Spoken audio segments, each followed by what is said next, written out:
Masih di mute ya. Ya, halo, sorry Ya, ini halo belum Pak. dibuka. Ya, selamat Oke, siang. Ya. siang-siang Pak. Gimana nih Pak? Masih semangat Pak? Udah makan siang tadi Pak? Oh, sudah makan siang, sudah mantap. Mantap. Udah energi full. Oke. Oke, boleh Pak. Silakan tempat dan waktu saya persilakan untuk langsung membawakan materinya yang pasti udah ditunggu-tunggu sama teman-teman semua di sini. Oke, ini cuman menampilkannya nih gimana nih ya? Langsung share screen ya. Iya, Oke, share screen. bisa ya. Terus ini ada dua yang saya mau share. Nah, ini yang Wih, pertama.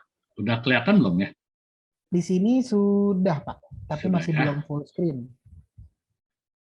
Oke, Oke, mantap. mantap. Ya, sorry. Aduh, ini kok masih belum full screen ya nih. Ah, ini udah nih Pak sekarang. Udah, oke, siap. Baik, ya selamat siang semua yang ada di room 2 ya, room analis 2 ya.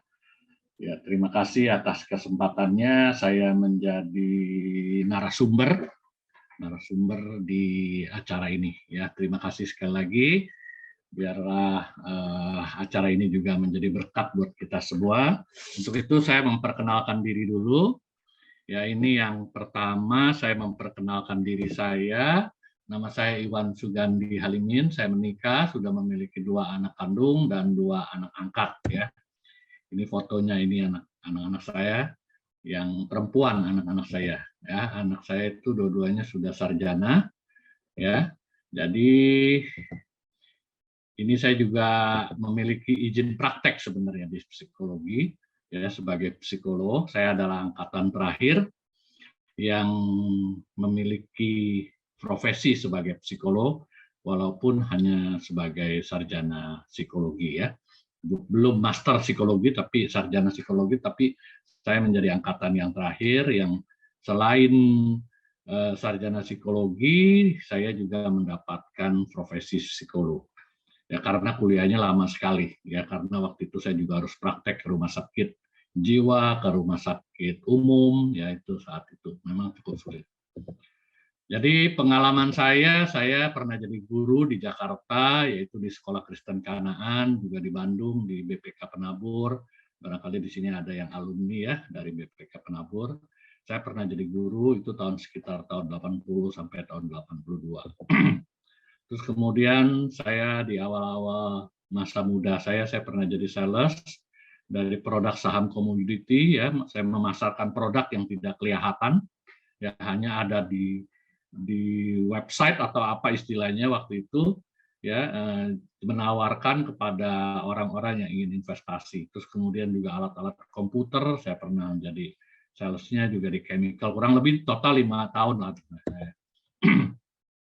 Kemudian saya menjadi jadi seorang marketing ya, untuk business development, tapi international business development. Jadi saya menghubungi kantor perwakilan yang ada di Eropa, di Saudi, di negara Amerika ya, beberapa negara, untuk menawarkan produk-produk yang ada di Indonesia untuk dijual di luar negeri, dan produk-produk di luar negeri untuk dijual di Indonesia. Kurang lebih 22 tahun saya jadi business development marketing internasional. Selain itu saya juga menjadi pengurus Yayasan Sekolah Kristen Kalam Kudus Indonesia. Sekolah Yayasan Kalam Kudus Indonesia, entah di sini ada alumni atau tidak, ya itu ada di 28 provinsi di Indonesia. Jadi Sekolah Kristen Kalam Kudus itu berdiri dari tahun 1950-an kalau tidak salah. Ya udah lama sekali.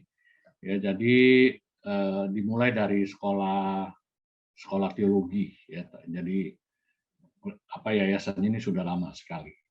Kemudian saya juga menjadi anggota pengurus Majelis Pendidikan Indonesia, yaitu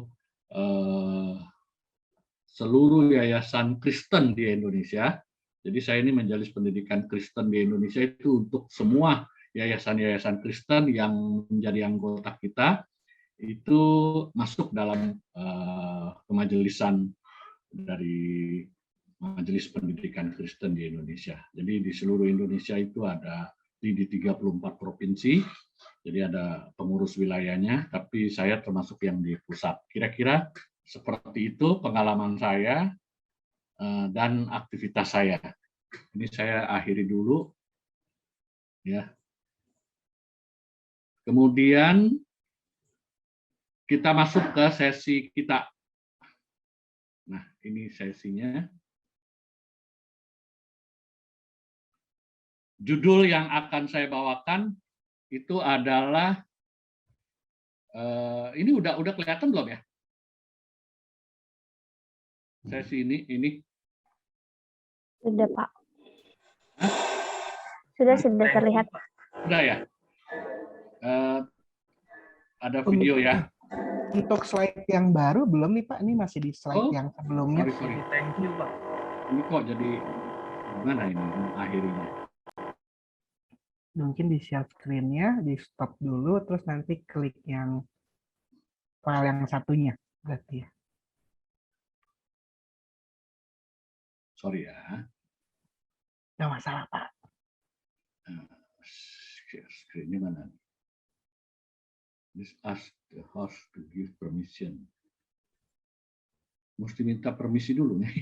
Oke, coba saya akan.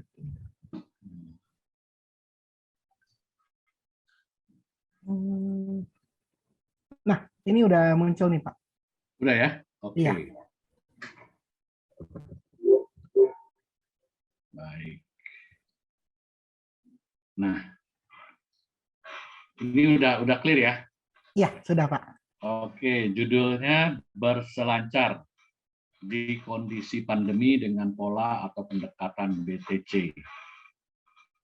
Nah, kira-kira apa yang dimaksud dengan berselancar? Kalau kondisi pandemik sih mungkin kita udah ngerti ya pandemik saat ini. Yang dimaksud dengan berselancar di kondisi pandemik dengan pola pendekatan BTC itu seperti apa ya kira-kira? Baik, kita lihat ini videonya ya.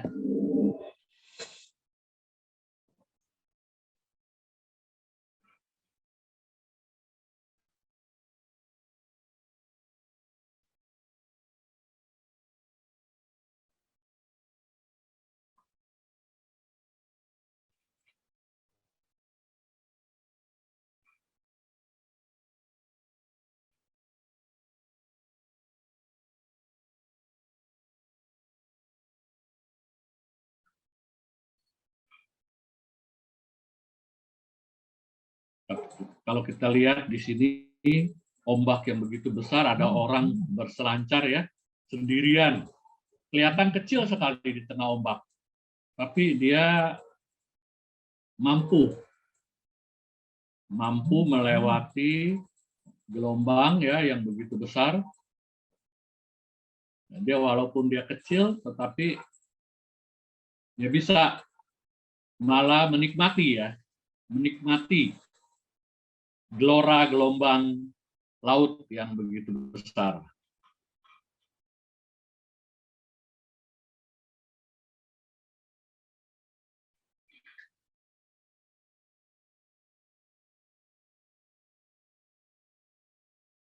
Tidak mudah untuk bisa berselancar seperti ini ya.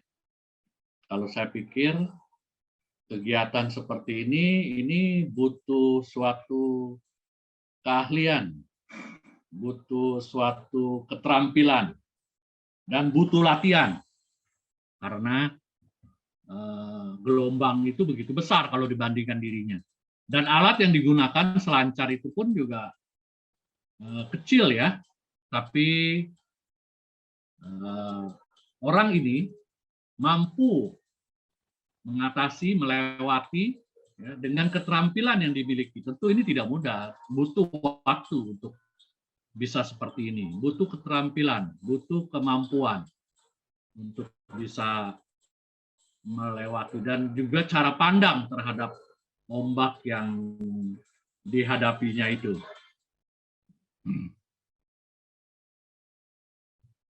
Baik. Dari video tadi yang bisa kita perhatikan itu ada hal poin apa saja yang bisa terperhatikan. Yang pertama itu ombak yang begitu besar ya, yang bergelora. Kemudian ada orang yang begitu kecil dibandingkan ombaknya. Orang itu terlihat sedemikian rupa, ya, tidak takut terhadap ombak yang begitu besar. Dia bisa menikmati ombak yang dimiliki, yang ada saat itu. Selain itu ada papan selancar juga. Papan selancar ini adalah alat yang digunakan oleh orang tersebut untuk menghadapi ombak yang begitu besarnya.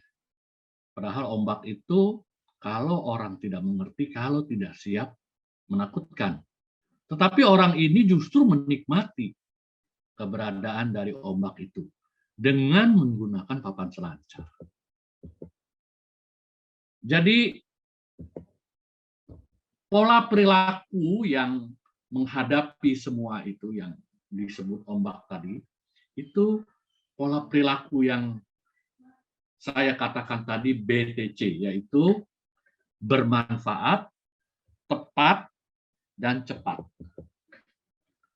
Jadi saya rinci satu-satu ya. Jadi ombak itu sedemikian besar, tapi orang ini mampu menguasai ombak itu, menikmati ombak itu dengan papan selancar. Jadi orang ini pasti harus berpikir. Dia menggunakan pola perilaku yang untuk semua itu dengan berpikir dengan bermanfaat.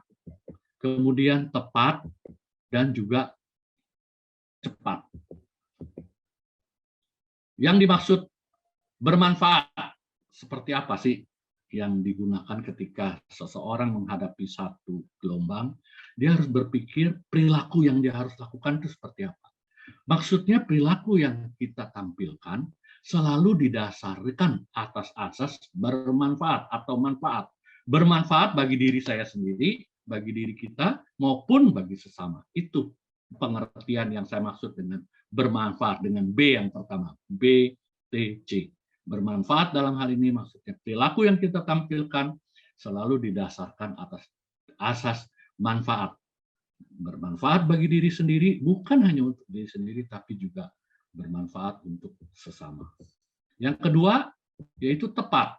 Tepat yang dimaksud di sini artinya perilaku kita itu tepat sasaran.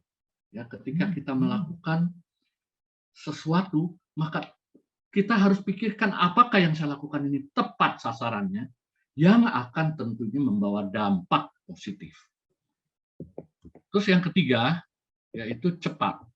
Cepat yang dimaksud di sini, yaitu efek yang ditimbulkan itu dari perilaku kita, itu langsung terdampak, langsung menghasilkan sesuatu. Langsung. Kita langsung tadi pertama di awal, kita berpikirkannya dengan bermanfaat.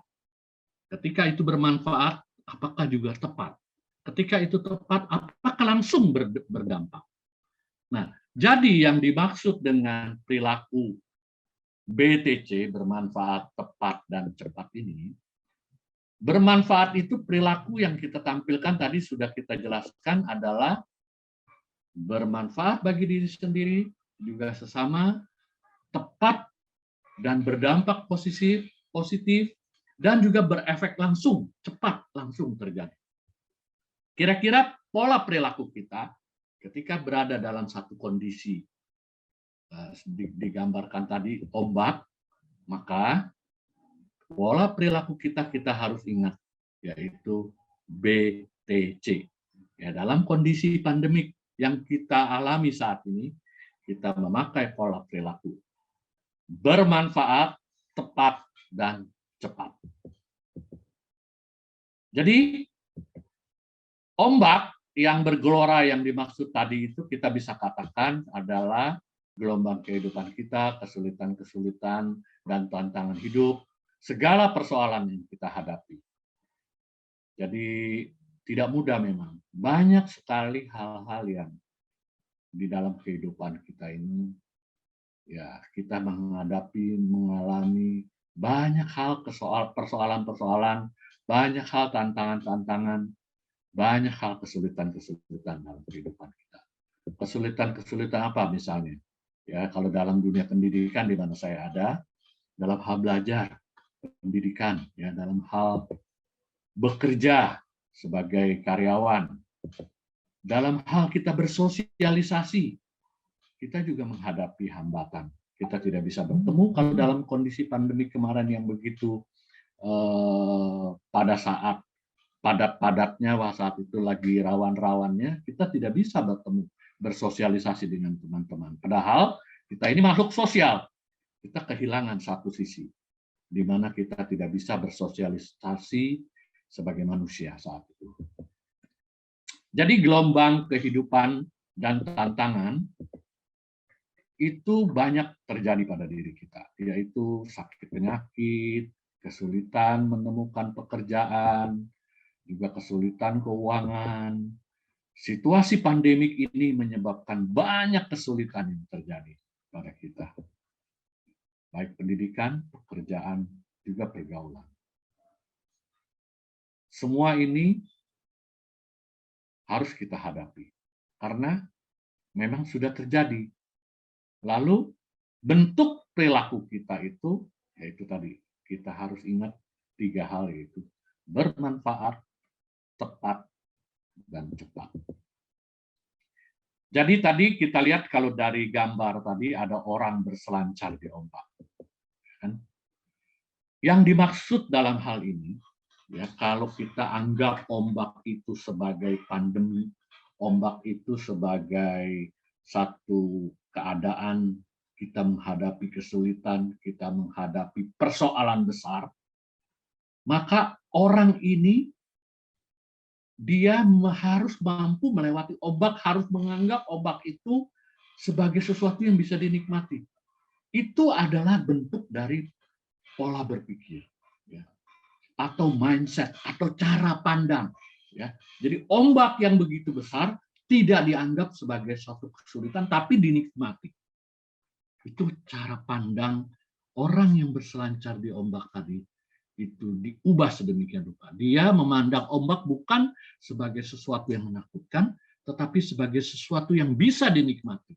Dia menggunakannya sebagai olahraga. Jadi cara pandang di sini, memandang sesuatu persoalan. Selain itu, ketika seseorang itu berselancar, dia juga butuh sehat fisik dan psikisnya, sehat mental. Di sini fisiknya harus kuat kalau dia untuk bisa mampu melewati kesulitan-kesulitan ombak yang dihadapinya itu. Sehat mental, sehat psikis, sehat fisik.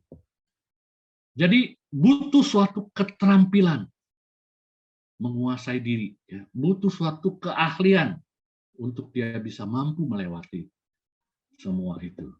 Nah, di sini saya ada satu gambar.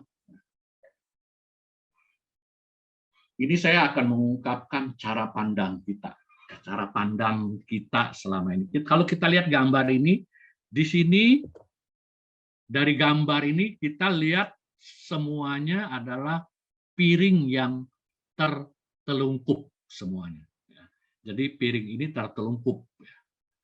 Lalu apa yang ini cara pandang kita ya. Lalu apa yang kita bisa? Namun coba konsentrasi. Setelah Anda menemukan satu piring yang terbuka, maka piring-piring tersebut akan terbuka semua secara amazing, ya.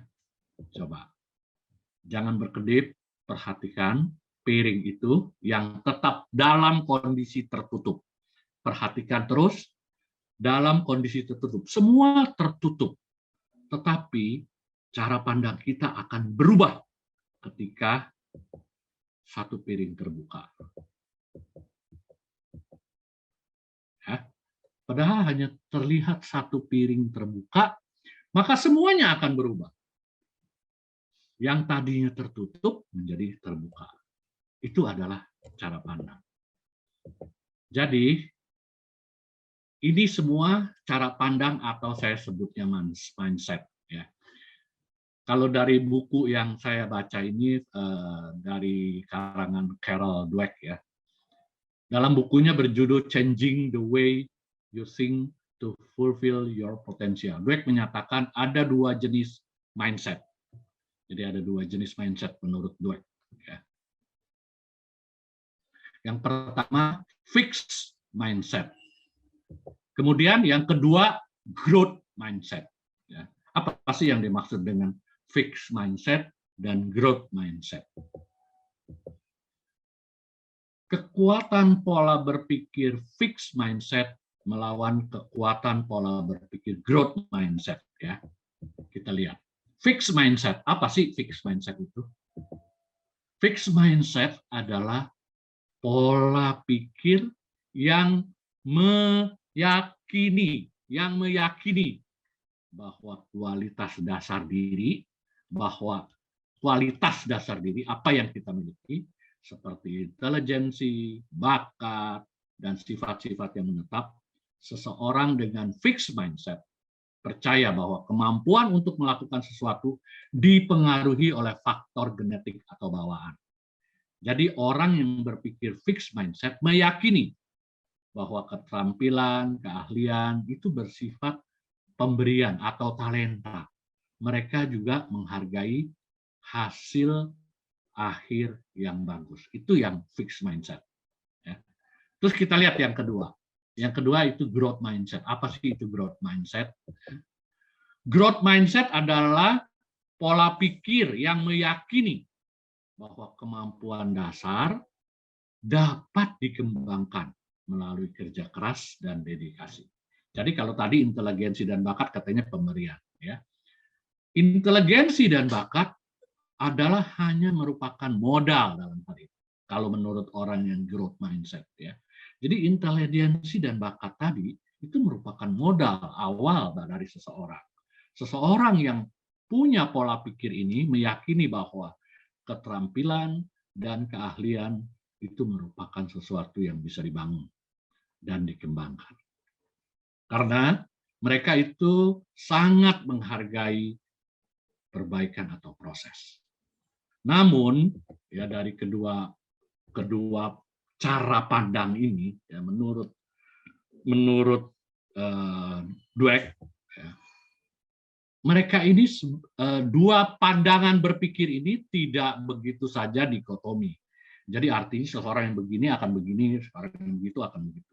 Ya, jadi perbedaan reaksi antara orang yang fixed mindset dan growth mindset ketika menghadapi tantangan dan kegagalan dalam situasi tertentu, fixed mindset dan growth mindset bukan sesuatu yang dikotomi, yang sudah menetap, yang seperti itu. Dia bisa digeneralisasikan sebagai satu situasi. Bisa saja seseorang saat ini dia menjadi fixed mindset, saat lain dia bisa menjadi growth mindset. Jadi tidak selalu fix begitu ya. Jadi mindset tidak bersifat genetik dan tidak bersifat permanen. Pada dasarnya setiap orang memiliki percampuran dari kedua mindset itu. Dan seseorang dapat berubah secara ekstrim dari satu mindset ke mindset yang lainnya karena dipengaruhi oleh hal-hal yang terjadi di dalam kehidupannya. Jadi itulah perbedaannya. Manusia itu selalu berkembang karena dia adalah ciptaan Tuhan, dia terus berkembang. Dia sangat dipengaruhi oleh situasi di mana dia berada, sangat dipengaruhi oleh perubahan-perubahan yang terjadi. Kita menghadapi pandemi pun itu juga membuat kita berubah, dipengaruhi oleh situasi yang seperti itu. Nah, teman-teman, lalu apa yang bisa kita lakukan agar tetap sehat mental dalam menghadapi situasi pandemik ini? Kira-kira apa yang bisa kita hadapi supaya kondisi kita ini tetap sehat, ya, dalam kondisi yang memang tidak mudah kita hadapi ya. Ketika pandemik terjadi, belajar pun harus online. Tidak ada sentuhan fisik secara langsung. Ya, itu mempengaruhi pola bentuk pembelajaran yang terjadi. Tidak ada tatapan langsung, itu juga mempengaruhi. Ketika kita bekerja, kita pun juga mengalami kesulitan.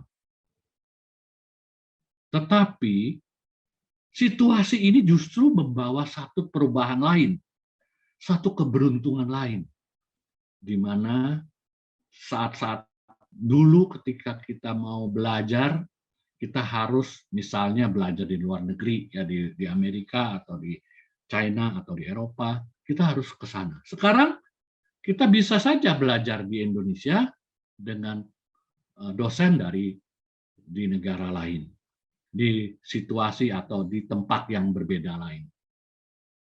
Jadi apa yang bisa kita lakukan agar tetap sehat dalam menghadapi situasi pandemik ini? Tadi sudah disampaikan ada 3 poin, yaitu bermanfaat, tepat, dan cepat dalam berperilaku kita. Lalu kita juga diberi pengertian tadi bahwa semua itu bermanfaat, tepat, dan cepat itu dipengaruhi oleh mindset kita. Mindset yang ada di kepala kita ini. Bagaimana kita memandang situasi pandemik ini, apakah kita mau tetap sehat atau kita menjadi sakit? Itu semua dipengaruhi oleh mindset kita. Tetapi di sini disampaikan kondisi ini, kita harus selalu menggunakan pola perilaku yang tadi saya katakan, ada 3 poin, bermanfaat, tepat, dan juga cepat. Jadi untuk kita tetap sehat, kita harus berdasarkan pola pendekatan, yaitu bermanfaat, tepat, dan cepat. Ya, kita tidak bisa berlama-lama sekarang. Kita akan ketinggalan. Ketika kita mau melakukan sesuatu bermanfaat atau tidak, itu kita harus pikirkan. Sudah menjadi dasar kita bertindak. Kemudian, apakah yang kita lakukan ini benar-benar tepat? Ya, tepat sasarannya. Atau malah melenceng, jadi buang-buang waktu. Dan setelah itu, hasilnya pun juga langsung tepat. Jadi, untuk kita tetap sehat mental, jadi kita harus ingat tadi 3 poin ini pendekatan. Bermanfaat, tepat, dan cepat. Dan semua itu ada di kepala kita. Bagaimana kita memandang situasi kesulitan yang kita hadapi. Sehat mental dalam hal ini apakah definisinya? Sehat mental diartikan sebagai kondisi individu yang berada dalam keadaan sejahtera. Mampu mengenali potensi dirinya, mampu menghadapi pendekatan, mampu menghadapi tekanan sehari-hari, dan mampu berkontribusi di lingkungan sosialnya. Ini definisi ini dari WHO pada tahun 2015. Jadi seseorang dikatakan sehat mental itu ketika seseorang itu berada dalam kondisi sejahtera, mampu mengenali dirinya, potensi-potensi yang ada, mampu menghadapi ketekanan-tekanan sehari-hari, dan berkontribusi dalam lingkungan sosialnya. Tapi semua ini bagaimana supaya kita bisa seperti itu, sehat mental itu? Bagaimana kita bisa sejahtera? Bagaimana kita bisa mengenali potensi-potensi diri kita?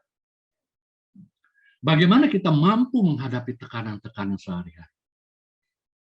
Bagaimana kita juga mampu berkontribusi di lingkungan sosial kita? Untuk sehat mental, semua ini saya menggunakan 3 pedoman tadi, yaitu bermanfaat, tepat, dan cepat. Bermanfaat, tepat, dan cepat itu ada di mindset kita, di kepala kita ini. Jadi kita harus ingat ketika kita mau berperilaku, berpola, bertingkah laku, bersikap, berpikir, semua itu berdasarkan 3 poin ini. Bermanfaat, tepat, dan cepat. Jadi untuk kita bisa sehat mental, maka kita juga produktif.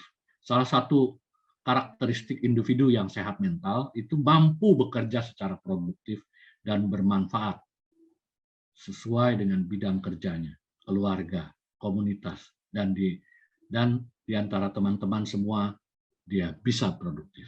Saat masa pandemi, kebijaksanaan pemerintah untuk bekerja dari rumah selama masa pandemik di COVID-19 ini bisa dimaknai secara positif bahwa produktivitas tidak diukur dari di mana lokasi kita bekerja. melainkan seberapa besar manfaat yang dapat kita berikan untuk sesama.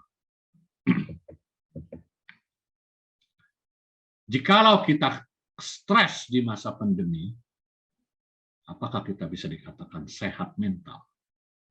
Apa sih stres itu? Menurut WHO, stres yang muncul selama masa pandemi dapat berupa ketakutan dan kecemasan mengenai kesehatan diri sendiri maupun kesehatan orang lain yang disayangi atau kesehatan orang-orang di sekitar. Ya, bisa dikatakan seperti itu. Nah, ketakutan dan kecemasan ini bisa mendatangkan stres, apalagi ketakutan yang berlebihan. Ketakutan yang berlebihan itu akan membuat orang tidak logis lagi berpikir. Mindset-nya akan terganggu. Pola berpikir, logikanya semua akan terganggu. Pola tidurnya pun juga akan terganggu. Bukan hanya pola tidur, tapi pola makan pun juga akan terganggu kalau orang stres. Terus selain itu juga akan mengalami kesulitan untuk tidur dan untuk konsentrasi. Juga memperparah kondisi fisik seseorang. Kalau orang stres, maka mungkin saja lambungnya akan menjadi sakit. Seseorang yang memang memiliki riwayat penyakit kronis atau gangguan psikologis, misalnya MAH gitu, itu kalau stres itu akan menimbulkan semakin keparahan. Jadi mau nggak mau harus menggunakan obat. Jadi semua hal ini, ada 5 poin ini adalah sumber yang saya dapatkan dari WHO tahun 2019 dari mental health pada saat pandemi, ya. Jadi kelima hal ini, orang yang dalam kondisi stres seperti ini akan terganggu kesehatan mental. Jadi kita harus hindari stres.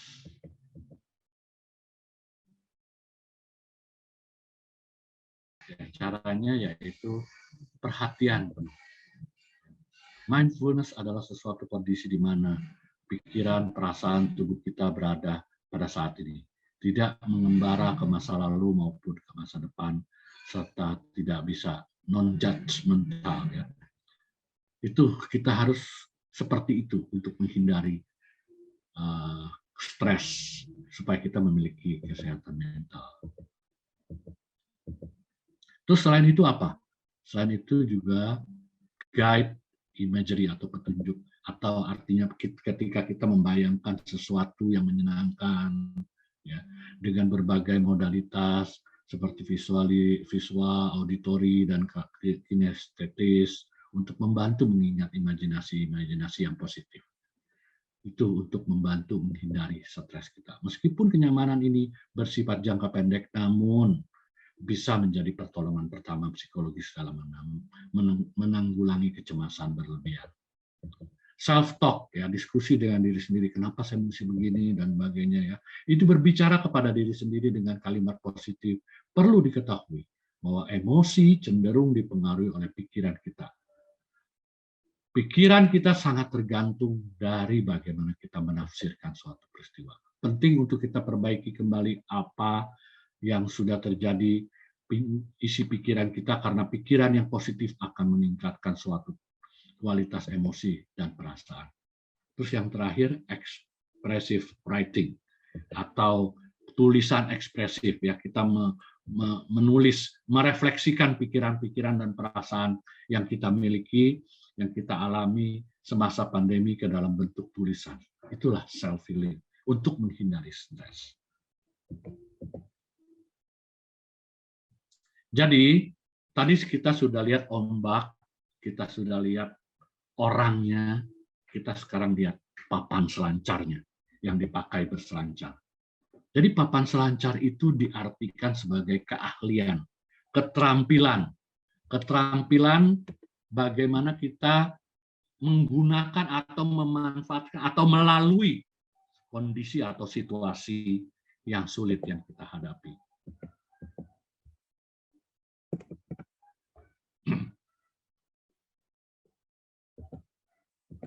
Ini kok nggak jalan ya?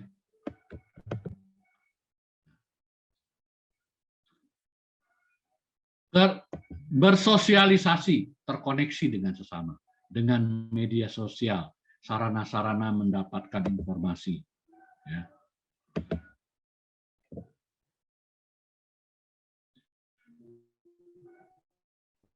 Memiliki sumber terpercaya untuk ketika kita situasi pandemik saat ini, tadi dikatakan sama siapa tadi ya, Pak Frankie Jingga. Jadi kondisi di mana digitalisasi itu tidak terhindarkan. Termasuk kita makhluk sosial. Ya, makhluk sosial itu digitalisasi itu sedemikian rupa mempengaruhi kita di masa pandemi terutama saat ini. Ya, bijak dalam menyaring informasi itu perlu sekali. Ya, jadi ketika kita bersosialisasi, ya kita juga dunia digital begitu mempengaruhi kita. Oleh karena itu, ketika kita menghadapi hal ini, begitu kalau saya bilang media sosial yang adalah salah satu media untuk kita bersosialisasi dengan digital, ya, dalam kondisi pandemik ini juga bisa membuat kita menjadi bertambah stres, atau kita bisa memiliki keahlian untuk bagaimana supaya kita mampu melewati itu, memandang kesulitan atau situasi pandemik ini menjadi sesuatu yang bisa kita nikmati, seperti orang yang berselancar tadi.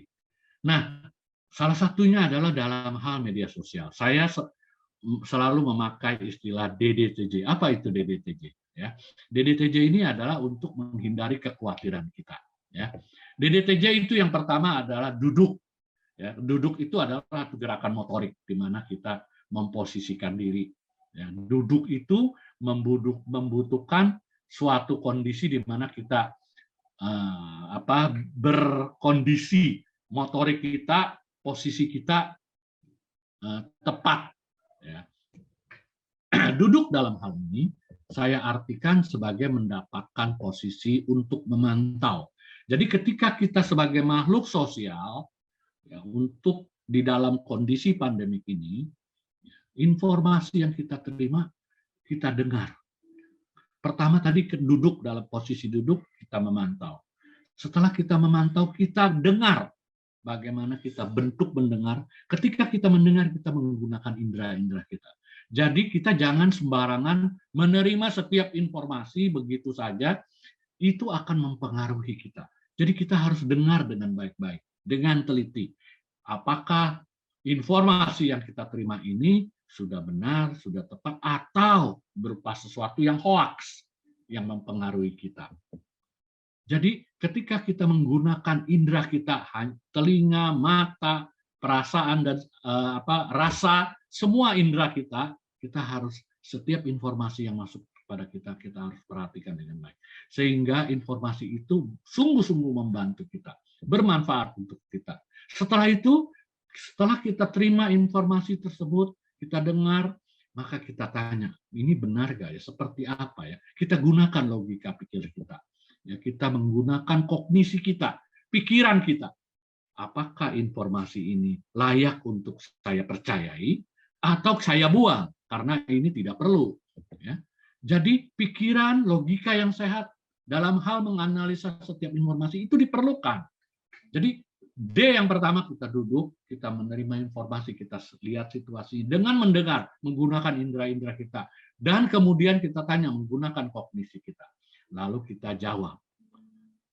Artinya, jawab itu artinya merupakan satu kepastian dari informasi yang kita terima. Sehingga media sosial yang sekarang ini sudah sulit kita kontrol. Sangat begitu luasnya sekali. Ya, sangat luas, banyak sekali. Kita harus saring. Sumbernya dari mana? Itu salah satu bentuk DDTJ yang kita lakukan. Sumbernya siapa? Isinya apa? Siapa yang berbicara? Apakah yang berbicara ini benar-benar orang tersebut? Nah, lalu untuk itu semua adalah jawab. Jawab itu artinya, kita mendapatkan kepastian. Misalnya ada informasi, ini Gusmus mengatakan begini. Kita tahu Gusmus itu harus tahu siapa itu Gusmus. Atau Gus Dur, siapa itu Gus Dur? Atau Jokowi sebagai presiden kita.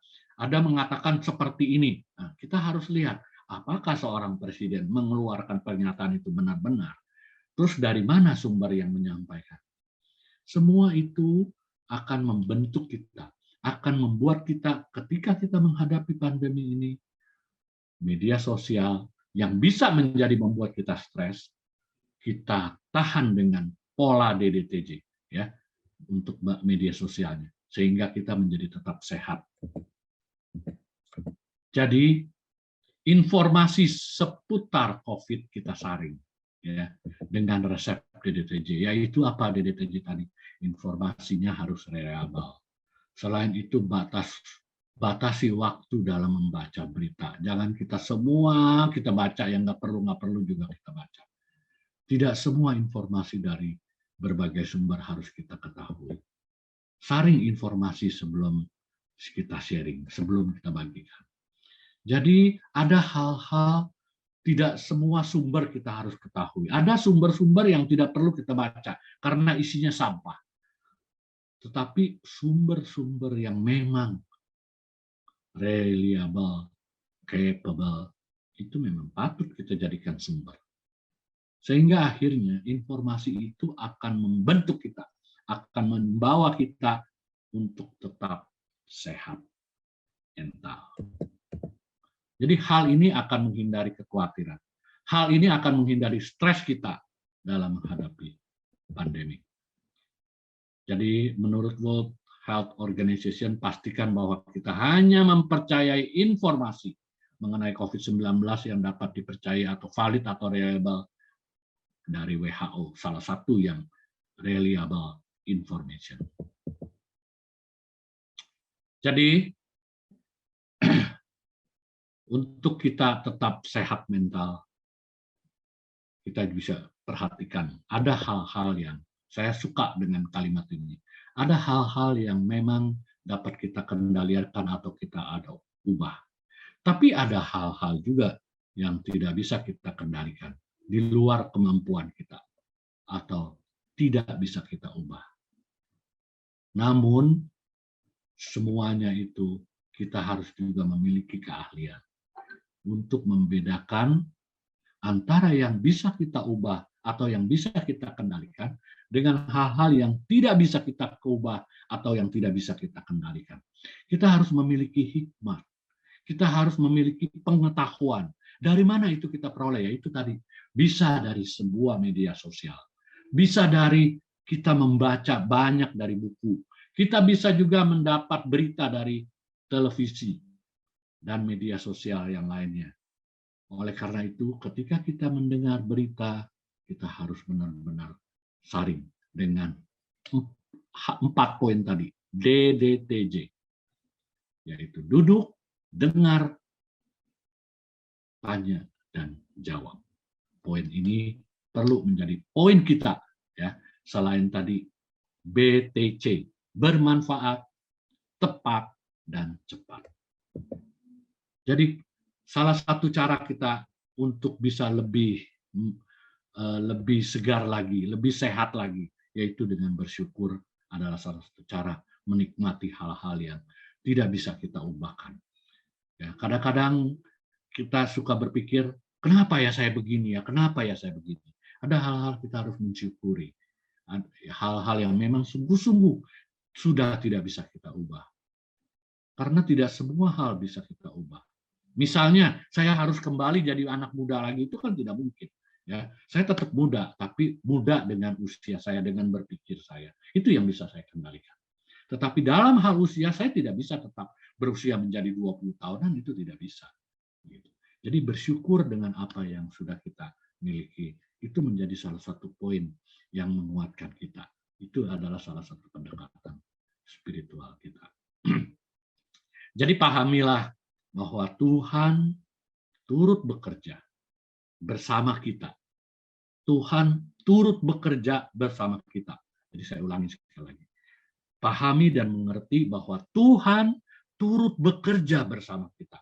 Mengendalikan segala sesuatu yang bisa kita kendalikan. Dengan memahami hal ini, maka hati kita akan menjadi tenang. Jadi ketika kita bisa mengendalikan sesuatu, maka Tuhan akan turut campur di dalamnya. Tuhan akan membantu kita. Itu poin yang penting buat kita. Jadi tetap semangat dan tetap berjuang sambil tetap menjaga kesehatan dengan harapan bahwa pandemi 19 ini akan berakhir. Lalu apa yang bisa kita lakukan agar tetap sehat, tetap semangat menghadapi kondisi pandemi ini? Yaitu dengan menerapkan 3 pendekatan tadi. Yaitu apa? Bermanfaat, tepat, dan cepat. Contohnya, kita hidup bersih dan sehat. Itu sangat bermanfaat. Dan sangat tepat untuk kondisi saat ini. Dan juga hasilnya pun nyata. Ketika kita hidup bersih dan sehat, itu bermanfaat sekali. Bukan untuk diri kita sendiri, tapi buat lingkungan kita, buat keluarga kita, buat masyarakat kita. Semua akan, kalau kita bisa hidup bersih dan sehat, maka masyarakat kita akan menjadi bersih dan sehat. Hal lainnya yang bermanfaat, yaitu olahraga secara teratur. Tepat nggak? Sangat tepat dengan kondisi saat ini. Olahraga teratur itu akan membantu daya tahan tubuh kita, imunitas kita bertumbuh terus. Mengembang terus.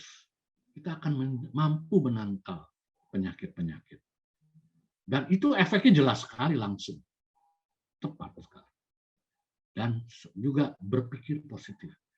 Kita jangan berpikir bahwa, aduh saya bisa apa ya?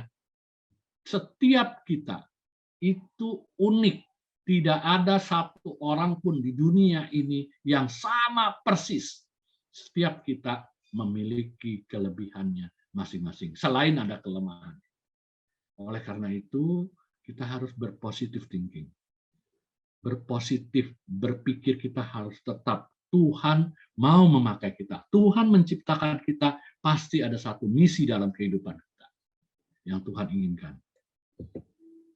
Dan banyak lagi contoh-contohnya untuk kita memanfaatkan, mempraktekkan pola 3 cara ini, yaitu bermanfaat, tepat, dan cepat. Menerapkan hidup bersih dan sehat, ya, olahraga teratur tadi sudah disampaikan, berpikir positif menghadapi pandemi. Berpikir positif adalah salah satu metode dari perilaku BTC, yaitu bermanfaat, yang mampu menghindari kecemasan atau ketakutan yang berlebihan dengan cepat. Dan dia tepat sekali. Karena ketakutan yang berlebihan akan membuat logika berpikir jadi buntu. Ini salah satu cara yang digunakan untuk orang-orang yang tidak baik, ya. Dia menyebarkan isu, misalnya kadang-kadang kita sering melihat ada gambar-gambar yang menakutkan, ya. Ada share-share atau forward-forwardan yang kita terima yang memberi rasa ketakutan. Itu sebenarnya adalah psikologi massa di mana masyarakat dibuat menjadi takut. Karena ketika satu kondisi di mana seseorang itu takut, maka logikanya akan menjadi buntu. Jadi oleh karena itu, ya, kita harus ingat, ketika kita menerima setiap berita dari media sosial yang kita terima, kita harus terapkan 4 hal tadi. DDTJ, duduk,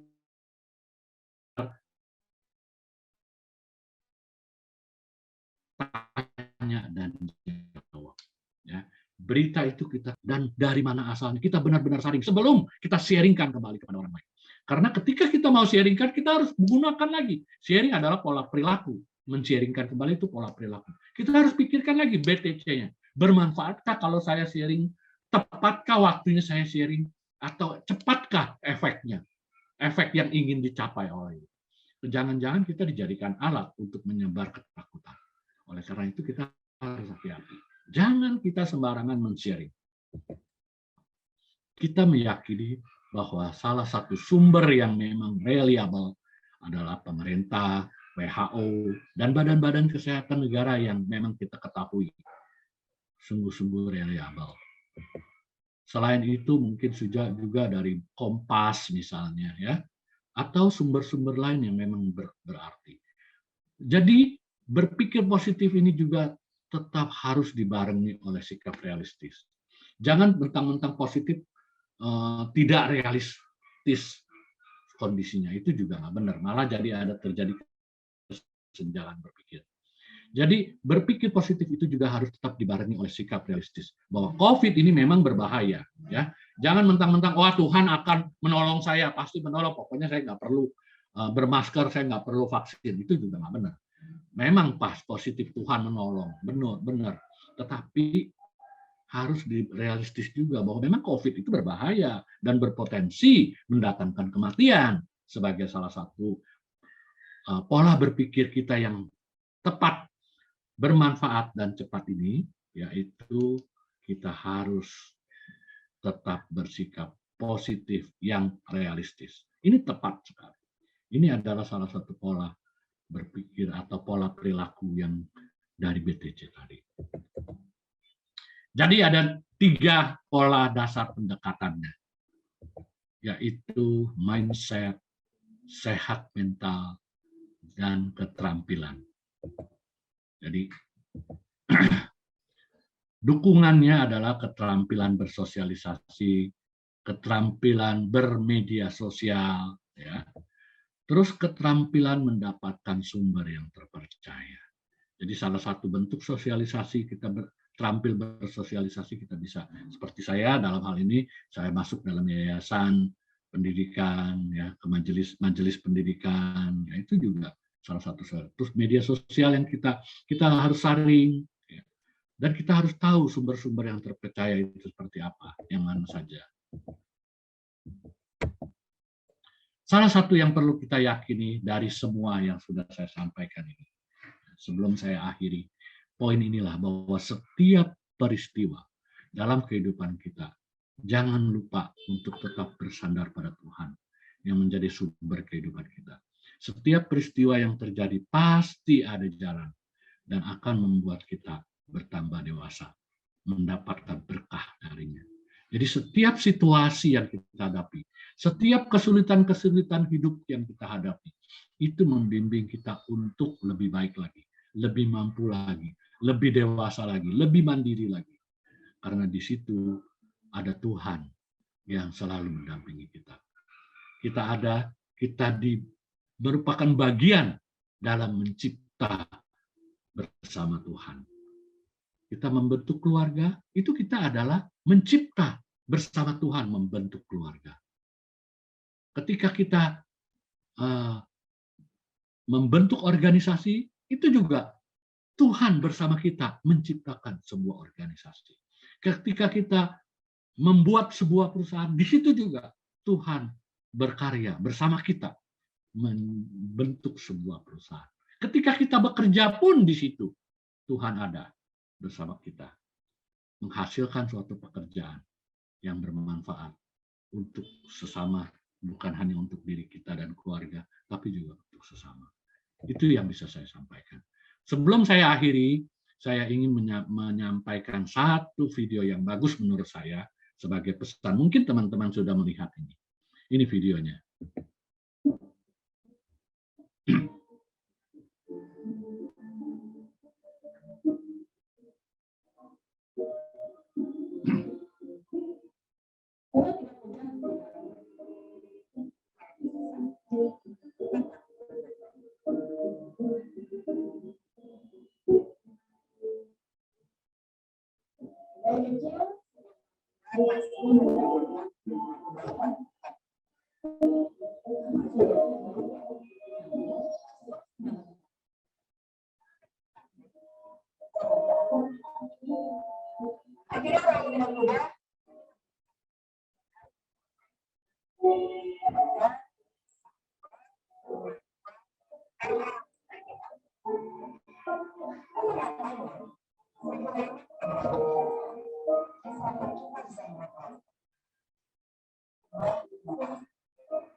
Tetaplah dan ingatlah untuk selalu bermanfaat, tepat, dan cepat.